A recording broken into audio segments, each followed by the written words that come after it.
Hello and welcome to this first lecture of this new section on attaining cost leadership, overall cost leadership in this course on business strategy formulation, modeling, and planning.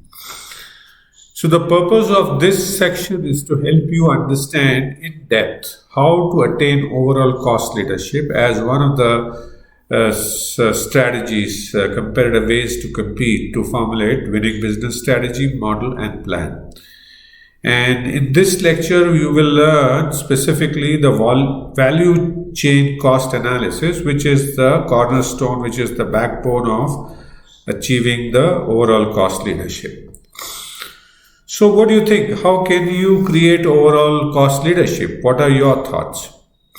Here you see is that the company ATC1 has the overall cost leadership because as the volumes keep increasing, they have the lowest cost as a result of some things that they are doing. So, how can we create similar overall cost leadership? So, the process that I have in front of you to create overall cost leadership is first to understand the framework for analyzing cost, because that is going to be one important thing that we'll need to do to attain overall cost leadership. Once we have that framework understood and in terms of its application, then we will assess the relative cost of competitors and then get on to understanding how can we attain sustainable cost advantage, and then understand the important pitfall when understanding cost position. And finally, we will summarize how can you achieve this overall cost leadership in the form of strategic cost analysis. And if you do all of these steps, if you understand these steps and are able to carry out effectively the strategic cost analysis and of course implement it, you will be able to create that awesome overall cost leadership position. So let's look at how. So the first step is to look at how learning about the framework for analyzing costs. So how can we? What is the framework for analyzing cost? So the framework is very simple. It starts with defining the value chain for the cost analysis, and that I said is the cornerstone or the centerpiece of attaining the overall cost leadership. So first we define the value chain for the purpose of cost analysis. Then what we do is we associate the operating as cost as well as assets to these value activities in this value chain. Important word is the value activities. And we associate the operating costs and assets, and then we analyze the cost behavior of these value activities and see how do they behave with respect to few things that we will talk about. What are the few things as we go along? So let's first look at what will the value chain cost analysis look like. If we define the value chain for the cost analysis and associate the cost and assets to these value activities, what would they look like? And then we will come back to seeing how do we do each of these activities. So we start with what is the result that we want to attain. Right.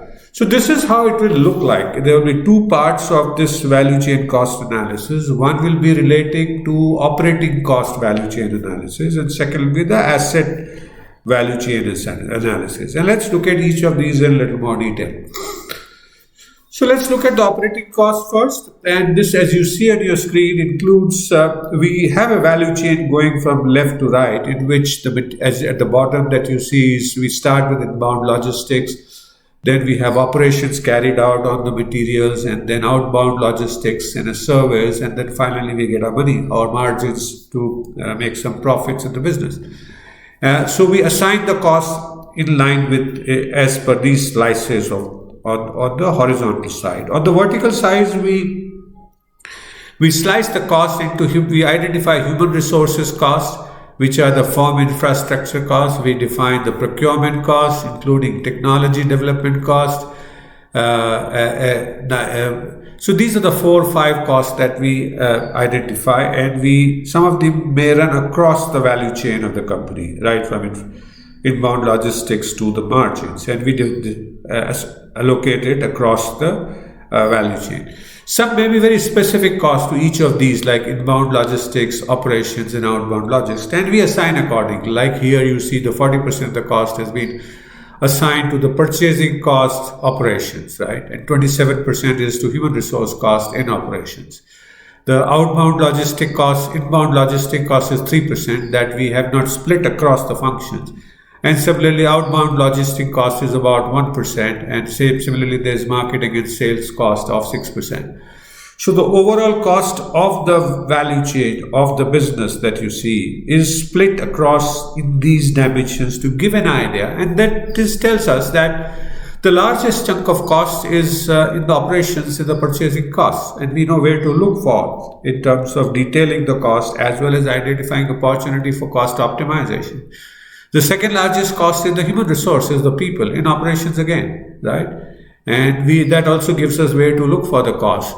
Then we see farm on infrastructure and technology development are the next largest cost of 9% each. Then coming to marketing and sales at 6%. So like this, we identify the major cost and we now know where are these costs residing in the value chain. And that gives us places to focus to optimize the value chain from the point of view of attaining overall cost leadership.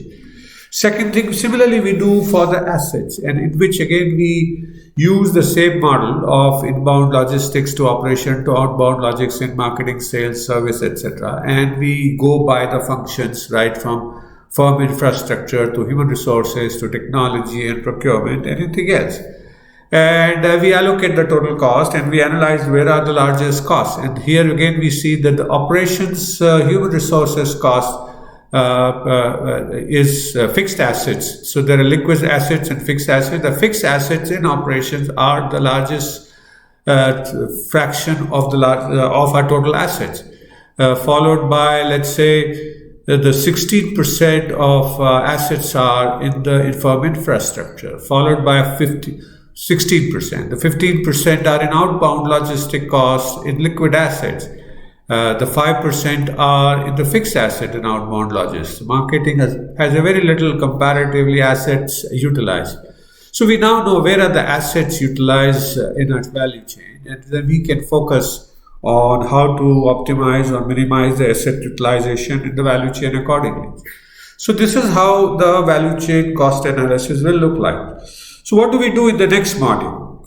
In the next module, we will we'll start getting into how to do this cost analysis of figuring out where do the costs reside across the functions, across the value chain, in operating costs as well as in assets. And that's what we will do in the next module.